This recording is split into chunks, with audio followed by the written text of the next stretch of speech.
Good evening, everyone. This is a very, very personal and very deeply felt for this Christmas time dedication.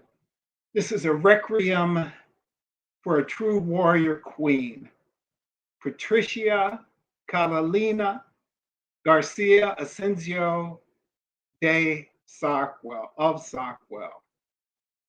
This is a dedication to my late wife, Patricia, or some in her family would say to Patty. Patricia was a co-partner, a wife, a mother, a business partner, and in many's eyes, in my eyes, she was a certified genius. No hyperbole to that. She was a head nurse at a hospital and an unparalleled, decent human being. During this Christmas season, I was wondering what to speak about. And I said that this Christmas season, I'm going to dedicate it to my late wife, Patricia, because she loved Christmas. And I thought this would be apropos to celebrating not only Christmas and the New Year, but also celebrating her life. Patricia, my wife, she wasn't well known, but she was well thought of by everybody that knew her.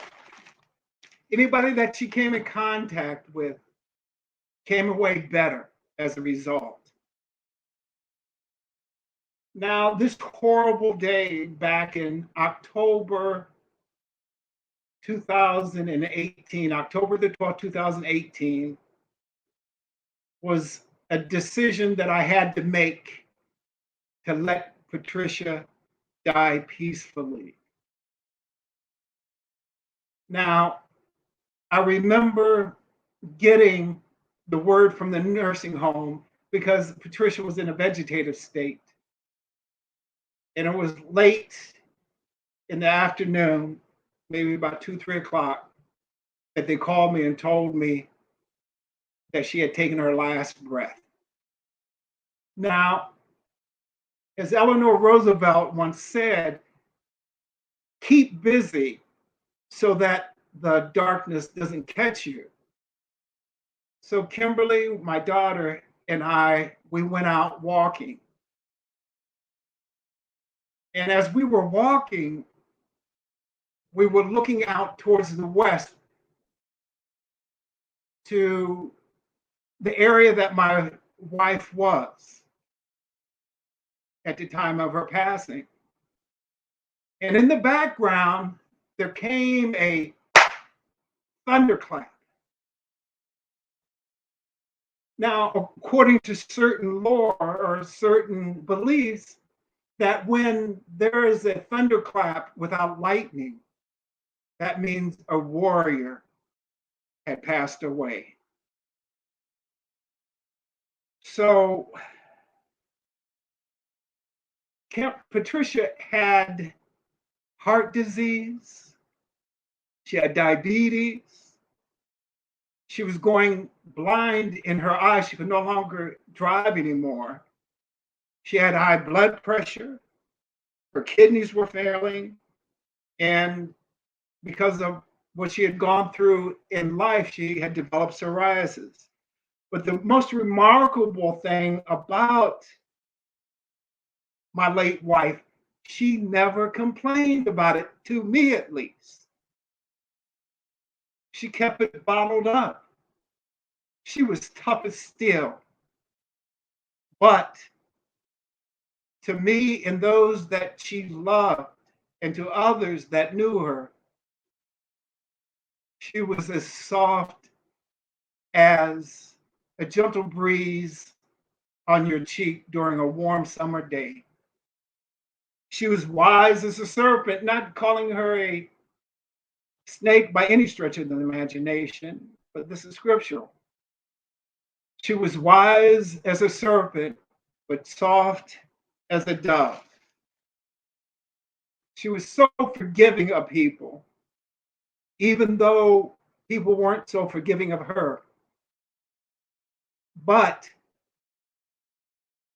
she maintained a certain dignity, even to her going into the hospital. She was everywhere she went. She was always perfectly coiffed. Her hair was always done. She always had her dress up clothes on. So she always took care of herself. And not only that, she took care of me as I took care of her, and she took care of Kimberly, our daughter, in spite of all these diseases that she had. She kept on going. She was a hell of a good woman. Now, Patricia, she was from El Salvador, and in the early 80s, there was a war going on. Now, when she was going to school, she told me that she had guns pointed at her. And this has affected her and her friends so bad, in particular her, she went home and she had diarrhea because it scared her so much, just like anybody would be. When she would walk to school too, she would see dead bodies around, stuffed in trash cans. And unfortunately, there were some people that would put bombs in toys, and kids would pick up those toys and they would be blown apart. And she said that she saw kids' chest cavities on trees and things like that. She went through that war. Also, she went through a dysfunction at her house, also. Someone in her family telling her she would never make a good waitress. And someone in her family also spanking her so badly she had a seizure. Considering all these things, she held her faith in God. He gave her a counterbalance, which was a brilliant mind. Patricia, as an example of this brilliance, she could read a book and remember portions of that book. She said at one time up to 30 pages, word for word, with understanding. Just a brilliant mind. Now, there is a school in El Salvador that is well known, a country out of hundreds and thousands. I don't know what the population is now. It might be in the millions now, I don't know. But 4,000 people would apply to this school. Only 200 would get in. Now, the school would be considered here in the United States as our Harvard.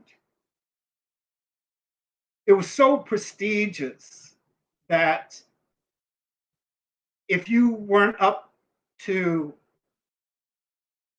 snuff for this particular school, you could go to your last semester and still flunk out. And also, this school that she had attended was so prestigious that the president of her country, his children at that time, attended this school. This is Patricia's certificate of graduation from that school.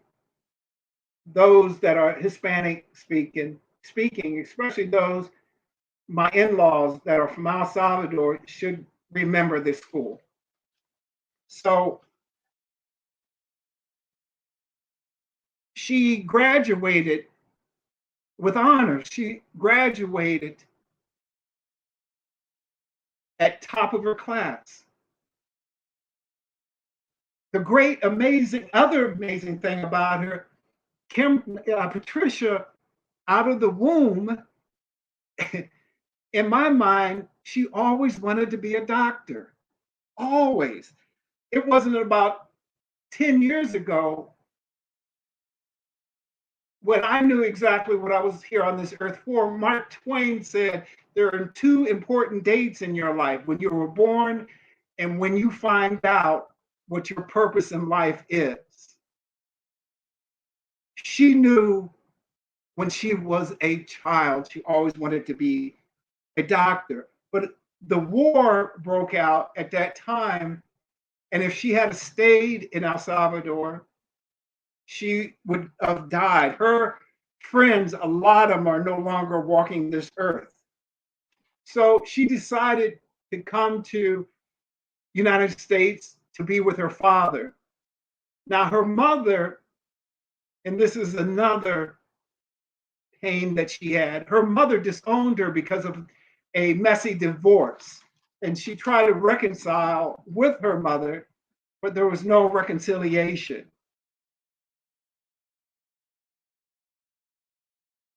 I remember Patricia telling me when she first got here that she made mention that it was like a bird in a golden cage. The English that she was taught in El Salvador did not have the same pronunciations as they do here. So it was hard for people to understand her. And so, what her father, and I will talk one day about Mr. Garcia, the brilliance of that man, and a good, brilliant heart at that, sent her on the west side to a Jewish school and enrolled her in English as a second language. So she was learning English. And also, she was in school to get enough credits to earn her visa, to pass the citizenship test. And she was trying to do this on her own. Now, during this time that she was working with her father, what they did, that they used to deliver from a store that Gustavo and she ran. And what they would do is that they would deliver cigarette packages and also candies to the Hispanic community to make money, because that family, the Garcia family, was very brilliant family, and they always had an entrepreneurial spirit about themselves. Plus, Patricia was with her father, clean buildings. And so the building that I met Patricia at was a building that I was working. I was parking cars on the weekend, which was a second job to make extra money. I was going to school, and also I was working another full-time job. So we were both busy. But, and as she told me years later, the last day that she was there at that building, I finally had the nerve and the courage to speak to her. And this is where God stepped in. I remember sitting in my seat, and it was like electrical charge as I saw her walk by. It was like electrical charge jumped me out of my seat. And I said, "Oh, hey, how are you doing? You and your sister." But that was her, it wasn't her sister, it was her stepmother that she was with. And so, I said, I don't remember exactly, because I was nervous and scared too. So I asked her for her telephone number, and she gave me a telephone number. Now, there's a long story behind the telephone number getting, but I won't get into that. That takes up too much time. But anyhow, over a period of time, we started speaking more and more. And her English was getting better, and my Spanish didn't do anything at all. Um, so, but be that the case, she got more and more comfortable with me. And so as time went along, we got more and more comfortable with each other. She was 19 at the time, and I was about 23 or something like that. And so eventually I said, well, Patricia, let's go out on a date. She said, sure. So we decided to make a date. It was on a Friday night. So I get to her house and I went upstairs. I said, Patricia, are you ready? And she says, well, hold on. You remember that scene in The Godfather where Michael went to Italy and he was courting his future bride, and you see the entire family coming? That's exactly what happened to me. Her entire family went with us.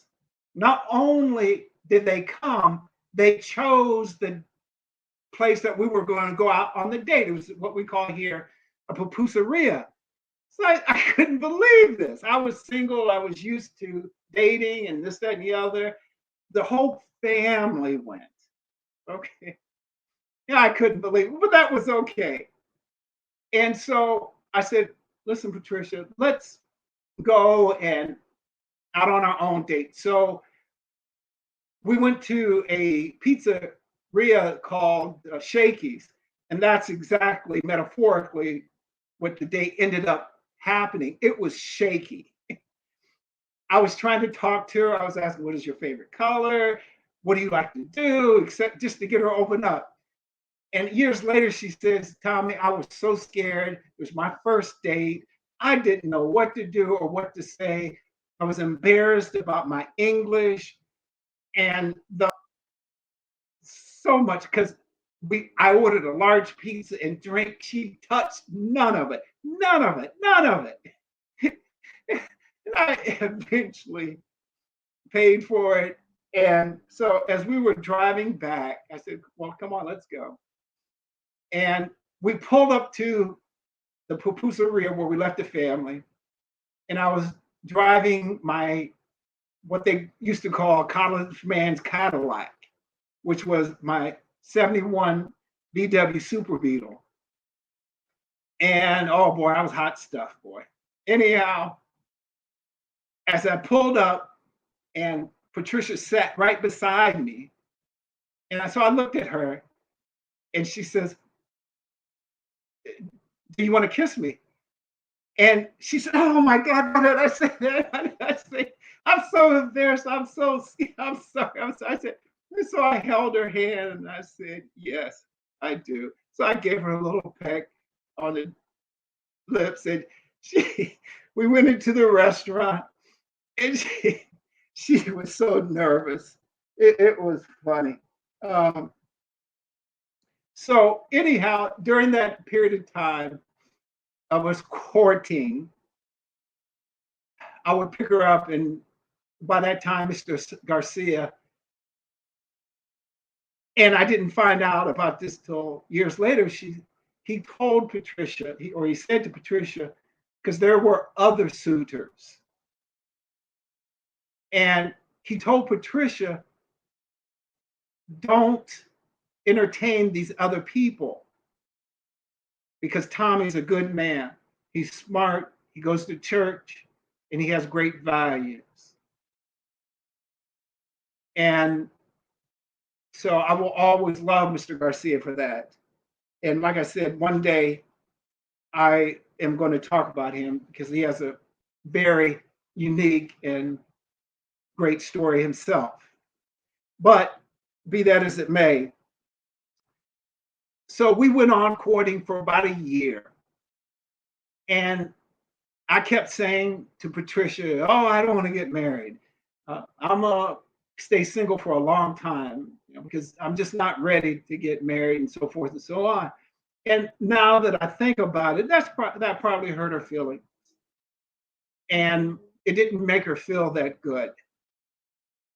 But one day, there are moments in your life when you get clarity, and this was one of them. And I mentioned to you that she was brilliant. So we were talking, and she says, "Tommy, I need to tell you, but I'm gonna go back to El Salvador." And I could literally hear the silence because in my mind, I started going through my mental Rolodex, saying she's a good woman, she would make a great wife, she's independent, she's smart, she's good with business. And it was like an out of body experience. I couldn't believe it because God had stepped in. He says, "I'm gonna help you with this." I got down on one knee and I said, "Patricia, will you marry?" And before I finished the statement, she said, "Yes, yes, I'd marry you, Tom." And I didn't get to me, but she's yes, yes, yes. And so as I came back into my body, I said, "Oh Lord, what did I say?" And so we held off the marriage for about a year, and I got to know more and more about her. And I'm kind of jumping ahead a little bit here, but let me tell you this. After I asked Patricia to marry me, the next day I called my mother and I said to myself, my mother will probably be shocked that her son, Rusty, that's my nickname, is getting married. She probably will say, "Oh, I can't believe it." And "Oh, gosh, I'm so happy for you." And in a deadpan tone, she said this: "It's about time." It's about time. I couldn't, I was shocked. Uh, I will say this, especially to the women out there who made that decision for their now husbands. It was one of the best decisions that was made for me by anyone, in particular Patricia, because I didn't know what I was doing. Now, fast forward to 33 years.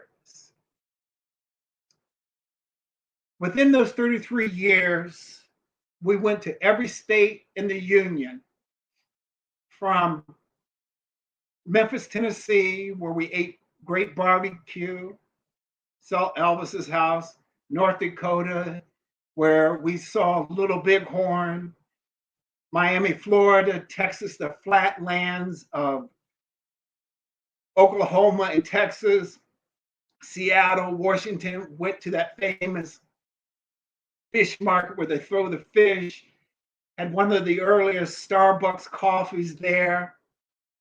Also, we had gone to San Francisco, every place in this United States. Plus, we sent her stepmother and father to Europe. And it was a dream come true for them. They got to see 6 or 7 countries, was there for about, I think, 2 weeks or 3 weeks, but it was a dream of a lifetime. Also, my father in law, even though he was from El Salvador, we paid for a trip for him to go see Gladys Knight, because he always used to talk about that Gladys Knight had the voice of an angel. So if Gladys is listening, you had a big fan. So also, we brought 2 brand new houses in succession, and everything that Patricia wanted. We had every conceivable fruit tree, vegetable. We had impatiens. We had grapes. We had dwarf pears. We had mangoes, pomegranates, everything. Our floors, we put in our entertainment area uh, tiles from Mexico. It was really a show house. And then when we sold it for 2 times what we bought it for and brought a bigger home. Sometimes I would go outside the house and look at it and say, wow, thank you, God. It was a blessing. Patricia, she was supposed to go back to El Salvador to become a doctor. We had purchased the house in El Salvador, but one thing happened after another. And because I was learning Spanish and so forth and so on, but I couldn't get her back there. But instead, we had a beautiful daughter, Kimberly, and Patricia was lavishing everything on that. I came home from work one day. There was a pony, there was a clown, there were chickens, everything. She just really showed out for Kimberly. And so not Kimberly, but Patricia got everything that she dreamt of in her life because Patricia was raised in a poor economic area of the world, but she was not poor in spirit. She was someone that wanted better for her life. That's one of the reasons why I married her, because she was independent. I trusted her business decisions. I trusted her with my life. She had other gifts that I won't get into, but if she said something, I know it was true. Be careful of so and so. Don't do this. Or she would dream 3 dreams, and every dream that ended up as 3, it would come true. She was remarkable. Now, October the 12th, 2018, was the hardest decision I had ever made in my life. When they called me to tell me that she had passed away. But prior to that, they said, Mr. Sockwell, and this was a day before the 18th of October, your wife, her breathing has become shallow, which is a significant sign that the person is passing away. I remember being on the bus and telling the nurses to let her go. Now, because of her illness and because there was only one income coming in and some other things, we had lost pretty much everything. Not because of our negligence, but because of a lot of other circumstances I won't get into right now. But I said, let her go. Then so at October the 12th, 2018, she finally passed away. So in making that decision, I knew within my heart that it was the right thing to do. And I will end this dedication or requiem to my wife by saying, there was a very famous business executive whose wife had Alzheimer's and she couldn't remember him. And everyone said to this executive, she doesn't remember him. Or she doesn't remember you. Why not just go on to your life and forget about her? And he said these words: But I remember her